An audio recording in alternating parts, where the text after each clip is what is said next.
السلام عليكم ورحمة الله وبركاته نحمده ونصلي على رسوله الكريم أما بعد قال الله سبحانه وتعالى في كلامه المجيد وسارعوا إلى مغفرة من ربكم وجنة عرضها السماوات والأرض أعدت للمتقين صدق الله العظيم দূরে কাছে দেশে বিদেশে যে যেখান থেকে জাফর আহমদ ইসলামিক টিভির অনুষ্ঠান দেখছেন আপনাদের সবাইকে অন্তঃস্থল থেকে জানাই আন্তরিক মোবারকবাদ।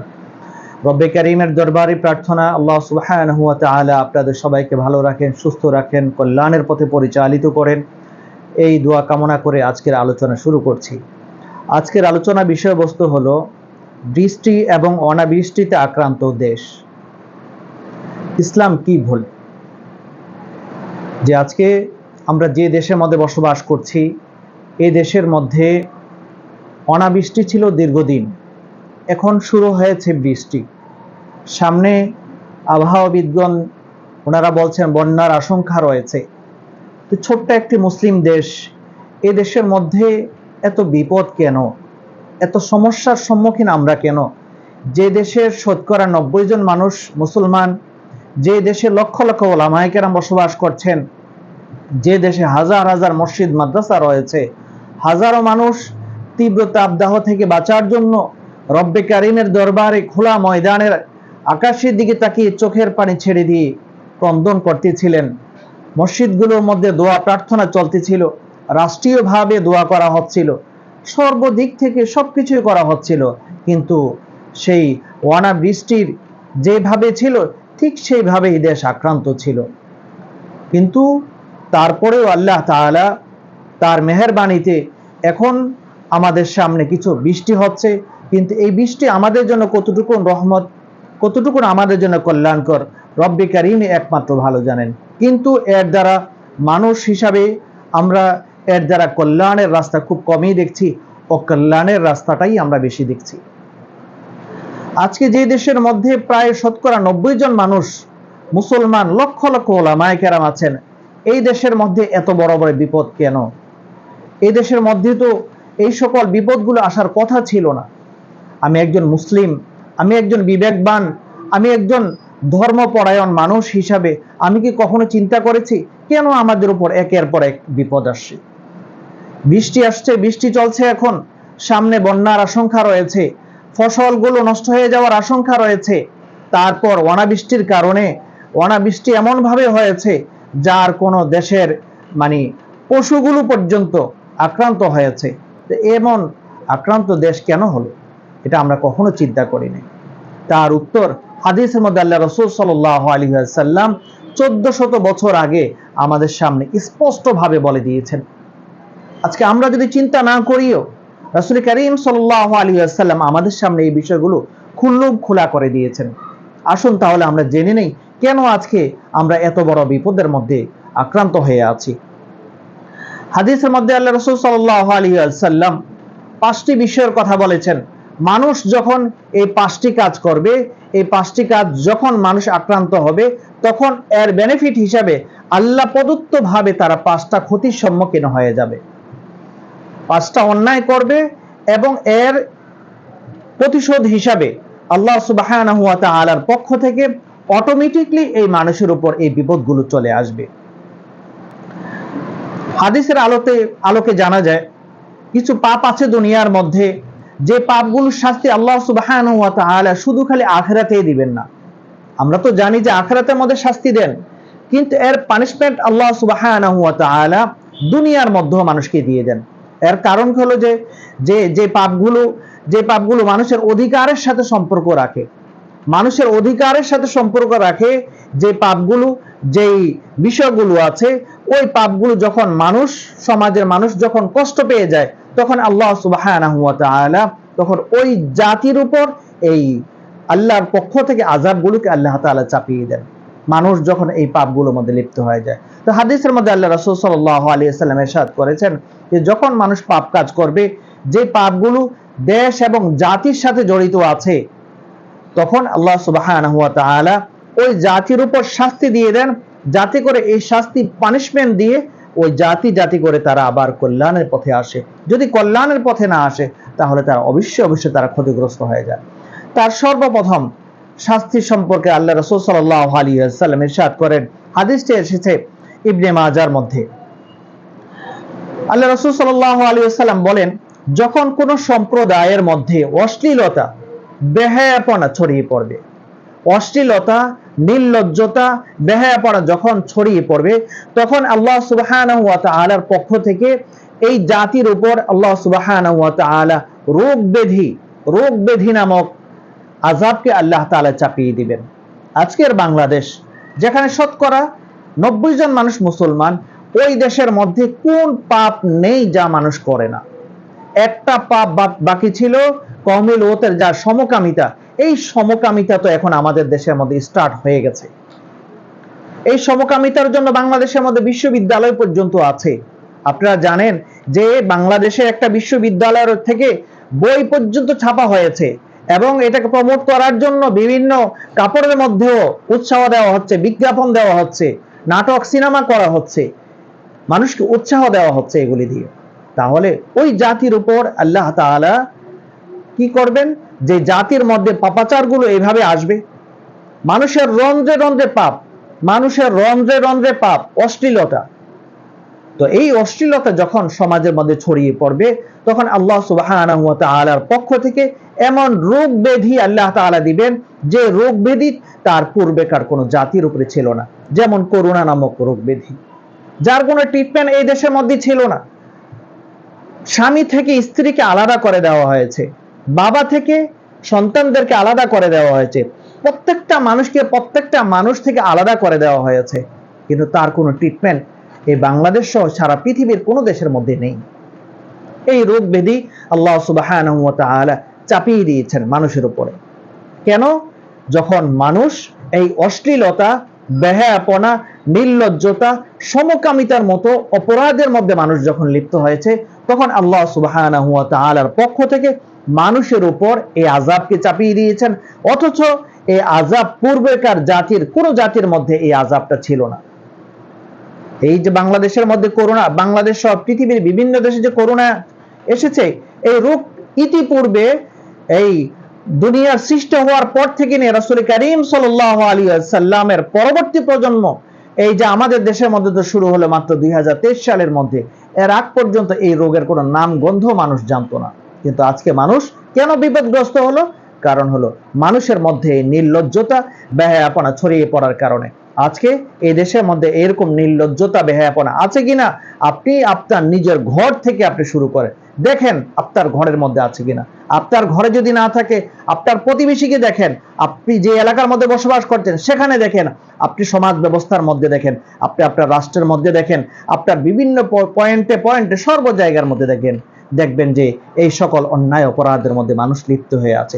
এই জন্য আল্লাহ সুবহানাহু ওয়া তাআলার পক্ষ থেকে একটা আযাব, সেই শাস্তি, রোগ ব্যাধি আল্লাহ সুবহানাহু ওয়া তাআলা এই জাতির উপর দিয়ে দিয়েছেন। দ্বিতীয়ত রাসূল কারীম সাল্লাল্লাহু আলাইহি ওয়াসাল্লাম বলেছেন, যখন কোন জাতি ওজনের মধ্যে, মাপের মধ্যে কম দিবে, ওজনে কম দিবে, মাপের মধ্যে যখন কম দিবে, তখন আল্লাহ সুবহানাহু ওয়া তাআলা ওজনে কম দিবে, মাপে কম দিবে, নিজেরটা সঠিকটাই সে মেপে নিয়ে আসবে, কিন্তু মানুষকে দেওয়ার সময় সে কম দিবে এবং এর মধ্যে সে ভেজাল মিশ্রণ করবে। এই ভেজাল যখন সে মিশ্রণ করবে, তখন আল্লাহ সুবহানাহু ওয়া তাআলা ওই জাতির উপর দুর্ভিক্ষকে আল্লাহ তাআলা চাপিয়ে দিবেন, দুর্ভিক্ষ। তারপর ওই জাতির জীবন যাত্রা চলাটা তার জন্য কঠিন হয়ে যাবে। তৃতীয়ত হলো প্রশাসনিকভাবে ক্ষমতাবানদের অত্যাচারে এই জাতি আক্রান্ত হবে। মনে রাখতে হবে, আমাদের দেশের মধ্যে যারা ব্যবসা করছে, সে ঠিকই ওজন দিয়ে সেখান থেকে মাল ক্রয় করে নিয়ে আসছে, কিন্তু জাতিকে যখন সে দিচ্ছে, তখন সেখানে সে ভেজাল মিশ্রণ করছে এবং মাপের মধ্যেও সে কম দিচ্ছে। বাংলাদেশের প্রতিটা পণ্য আপনি যখন দৃষ্টি দিবেন, প্রত্যেকটা পণ্যের মধ্যে ভেজাল এবং প্রত্যেকটা পণ্যের মধ্যে কম আছে। নিজে মেপে নিয়ে আসার সময় তিনি ঠিকই মেপে নিয়ে এসেছেন, কিন্তু দেওয়ার সময়, মানুষকে দেওয়ার সময়, তখন তিনি কি করলেন? এখানে আল্লাহর হুকুমকে তিনি বৃদ্ধাঙ্গুলি দেখিয়ে সেখানে মানুষকে ঠকানোর ব্যবসা করছেন, যার ফলে আল্লাহ সুবহানাহু ওয়া তাআলা এই দেশের মধ্যে দুর্ভিক্ষ, নীরব দুর্ভিক্ষ মানুষের মধ্যে চলছে। মানুষের জীবনযাত্রা অনেক কঠিন হয়ে গেছে, মানুষ খুব বিপদগ্রস্ত হয়ে আছে। প্রশাসনিকভাবে রাষ্ট্রীয় অত্যাচারে মানুষ নির্যাতিত। এই জন্য যখনই মানুষ এই সকল কাজ করবে, মাপের মধ্যে কম দিবে, তখন ভেজাল করবে, ওজনের মধ্যে কম দিবে, আল্লাহ সুবহানাহু ওয়া তাআলা তখন এই জাতির উপর এই বিপদকে চাপিয়ে দিবেন। যতক্ষণ পর্যন্ত এই মাপের ওজন ঠিক করে ওই জাতি সংশোধন না হবে, ততক্ষণ পর্যন্ত আল্লাহ সুবহানাহু ওয়া তাআলা এই আযাব এই জাতির উপর আল্লাহ তাআলা চাপিয়ে দিবেন। তৃতীয়ত হলো আল্লাহ তাআলা শাস্তি দিবেন যদি কোন সম্প্রদায়ের মানুষরা যাকাত সঠিকভাবে আদায় না করে। আমরা একটা মুসলিম দেশের মধ্যে বসবাস করছি, এই দেশের মধ্যে যে পরিমাণে শিল্পপতি বা কোটিপতি আছে, তিনারা যদি সঠিকভাবে যাকাত আদায় করেন, এই দেশের মধ্যে যাকাত খাওয়ার মতো লোক পাওয়া যাবে না। এই দেশ থেকে যাকাত আরেক দেশের মধ্যে দিয়ে দিতে পারবে, এই পরিমাণে অর্থ এই দেশের মানুষের কাছে আছে, ধনী মানুষের কাছে আছে। প্রায় লক্ষাধিক লোক শিল্পপতি কোটিপতি আছে এই দেশের মধ্যে। ওনারা যদি সঠিকভাবে যাকাত আদায় করে, এই দেশের মধ্যে কোনো গরিব মানুষই থাকবে না। আজকে এই যাকাত না আদায় করার কারণে আজকে আমরা অনাবৃষ্টিতে আক্রান্ত হয়ে গেছি। মনে রাখবেন আরেকটু ভালো করে, যে যাকাত যদি কোনো জাতি সঠিকভাবে আদায় না করে, আল্লাহ প্রদত্ত ভাবে ওই জাতির উপর আল্লাহ সুবহানাহু ওয়া তাআলা অনাবৃষ্টি দিবেন। যদি কোনো পশু পাখি যদি না থাকতো, তাহলে আল্লাহ সুবহানাহু ওয়া তাআলা একেবারে বৃষ্টি দেওয়াকে বন্ধ করে দিতেন। রাসূল কারীম সাল্লাল্লাহু আলাইহি ওয়াসাল্লাম স্পষ্ট ভাবে হাদিসের মধ্যে বলে দিয়েছেন। এই পশু পাখি থাকার কারণে আজকে আমরা কিছু এই বৃষ্টি পাচ্ছি, কিছু আল্লাহ তাআলা বৃষ্টি দিয়ে জমিনকে ঠান্ডা করে দিয়েছেন। তাহলে যেভাবে তাপদাহ চলতেছিল, এই দেশের রাস্তাঘাটগুলো খসে পড়ে গিয়েছে, রাস্তাঘাটগুলো খসে পড়ে গিয়েছে, পশু পাখি বের হইতে পারে নাই, মানুষ তো ঘর থেকে বের হওয়ার কোনো সম্ভাবনাই ছিল না। এরকম দীর্ঘ তাপদাহ এই পৃথিবীর কোনো দেশের মধ্যে হয় নাই, যা এই দেশের মধ্যে হয়েছে। তাহলে এটা কেন হয়েছে? যাকাত না দেওয়ার কারণে। বুঝতে হবে তাহলে আমাদেরকে যাকাত সঠিকভাবে আদায় করতে হবে। চতুর্থ হলো আল্লাহ রাসূল সাল্লাল্লাহু আলাইহি ওয়াসাল্লাম বলেন, যখন কোন সম্প্রদায়ের মানুষরা আল্লাহর নামে কসম করবে, আল্লাহর নামে কসম করার পরে যখন সে এই কসমকে ভঙ্গ করে দিবে, কসম করেছে ঠিক আছে, দেখেন আমাদের দেশের মধ্যে মানুষ কি করে, যে কসম করে বলে যে তোমার জন্য ইনশাআল্লাহ আমাকে যদি আপনি যদি এই কাজটা করে দেন, তাহলে আমি আপনাকে এটা করব। নির্বাচনের আগে দিয়ে মানুষ দেখবেন অনেক প্রতিশ্রুতি দিয়ে থাকে, কিন্তু যখন তিনি ফার্স্ট হয়ে যান, তখন প্রতিশ্রুতিগুলি সবগুলি তিনি ভঙ্গ করে ফেলেন। এজন্য আল্লাহ রাসূল সাল্লাল্লাহু আলাইহি ওয়াসাল্লাম বলেছেন, যখন কোন সম্প্রদায়ের মানুষ আল্লাহর নামের উপর তারা কসম খাওয়ার পরে সে যখন কসমকে ভঙ্গ করবে, সে যখন এই কসমকে সঠিকভাবে মূল্যায়ন না করবে, তখন আল্লাহ সুবহানাহু ওয়া তাআলা বিজাতীয়দেরকে এই তাদের উপর জালেমদেরকে ওই জাতির উপরে চাপিয়ে দিবেন, প্রতিবেশী দেশকে তাদের উপরে চাপিয়ে দিবেন। ওই তারা আক্রান্ত করে এই দেশের মানুষকে ক্ষতিগ্রস্ত করে তাদের সম্পদকে সে লুটপাট করে নিয়ে যাবে। দেখেন আমাদের দেশের কোন সম্পদ আমাদের দেশ ছাড়া কোন দেশের মধ্যে যাচ্ছে কিনা আপনারা দেখে থাকেন। এই দেশের কোটি কোটি টাকা বিদেশের মধ্যে চলে গেছে, কোটি কোটি বিলিয়ন বিলিয়ন টাকা এই দেশ থেকে চলে গেছে। কারণ একটাই, যে মানুষ প্রতিশ্রুতি দিয়েছে জনগণকে, কিন্তু এই প্রতিশ্রুতিকে মানুষ বাস্তবায়ন করে নাই, যার ফলে আল্লাহ সুবহানাহু ওয়া তাআলার পক্ষ থেকে আল্লাহ প্রদত্ত মানুষের উপর শাস্তি এসে গেছে। অতএব এই শাস্তি থেকে যদি বাঁচতে হয়, তাহলে আমাদেরকে প্রতিশ্রুতিকে রক্ষা করতে হবে। পঞ্চম হলো, যদি কোনো সম্প্রদায়ের মানুষ, কোন সম্প্রদায়ের শাসকবর্গ বা নেতাগণ আল্লাহ এবং রাসূল সাল্লাল্লাহু আলাইহি ওয়াসাল্লামের যে হাদিস অনুপাতে রাষ্ট্র পরিচালনা না করবে, আল্লাহর দেওয়া বিধান রাসূল সাল্লাল্লাহু আলাইহি ওয়াসাল্লামের উপর যে নাজিল করেছেন কোরআন, এবং রাসূল কারীম সাল্লাল্লাহু আলাইহি ওয়াসাল্লামের যে মহাবাণী আছে, এই মহাবাণীর অনুকরণ যদি মানুষ যদি না করে, তখন আল্লাহ সুবহানাহু ওয়া তাআলা ওই জাতির মধ্যে শত্রুতা সৃষ্টি করে দিবেন। ওই জাতির মধ্যে সরকারি দল বিরোধী দল প্রত্যেকের উপর শত্রুতা তৈরি করে দিবেন। এই দল ওই দলকে দেখতে পারবে না। তখন কি হবে? তখন এই দুই দলের শত্রুতার কারণে তখন প্রত্যেকে যার যার জায়গা থেকে সে বীরত্ব দেখাতে থাকবে। এই বীরত্ব দেখাতে গিয়ে তখন কেউ না কেউ তারা ক্ষতিগ্রস্ত হয়ে যাবে, অর্থাৎ তারা একে অপরে আক্রান্ত হবে। একজনকে দিয়ে আরেকজনকে আল্লাহ তাআলা পানিশমেন্ট দেওয়ার ব্যবস্থা করে দিবেন। তাহলে আমাদেরকে কি করতে হবে ভাই? আমরা রাসূল কারীম সাল্লাল্লাহু আলাইহি ওয়াসাল্লাম এই হাদিসের মাধ্যমে আজকে আমাদের সমাজ ব্যবস্থা প্রত্যেকটা রন্ধ্রে রন্ধ্রে বিপদ, দীর্ঘ তাপদাহ চলছে, বৃষ্টি অনাবৃষ্টি, দ্রব্যমূল্যের ঊর্ধ্বগতি, ভেজালে মিশ্রণ, সমস্ত বিপদ আপদের মধ্যে আজকে আমরা আক্রান্ত হয়ে আছি। যদি আমরা এই বিষয় থেকে বাঁচতে চাই, তাহলে আমাদেরকে কি করতে হবে? এই যে হাদিসের মধ্যে আল্লাহ রাসূল সাল্লাল্লাহু আলাইহি ওয়াসাল্লাম 5টা বিষয় বলছেন, যদি পাপ কাজ যদি বর্জন করে মানুষ, তাহলে এই জাতির মধ্যে আর রোগ বিমার আসবে না। আল্লাহ সুবহানাহু ওয়া তাআলা এই জাতির উপর কোনো প্রকার রোগ বিমার দিবেন না। আর মানুষ যদি ওজন ঠিক করে, মাপ ঠিক করে যদি বাজার জাত করে, তাহলে আল্লাহ সুবহানাহু ওয়া তাআলা দুর্ভিক্ষ এবং এই মানুষের উপর কোনো প্রকার আযাব, জীবনযাত্রা কঠিন করবেন না। শাসকের অত্যাচার এই মানুষের উপর আল্লাহ তাআলা দান করবেন না এবং দিবেন না। তৃতীয়ত হলো, মানুষ যদি সঠিকভাবে যদি যাকাত আদায় করে, তাহলে আল্লাহ সুবহানাহু ওয়া তাআলা অনাবৃষ্টি দিবেন না।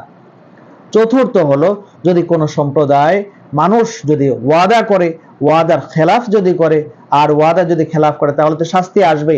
আর ওয়াদার খেলাফ যদি না করে, ওয়াদা যেটা করেছে সেটাকে যদি সে যদি পরিপূর্ণভাবে আদায় করে, তাহলে আল্লাহ সুবহানাহু ওয়া তাআলার পক্ষ থেকে ওই জাতির উপর পুরস্কার আসবে।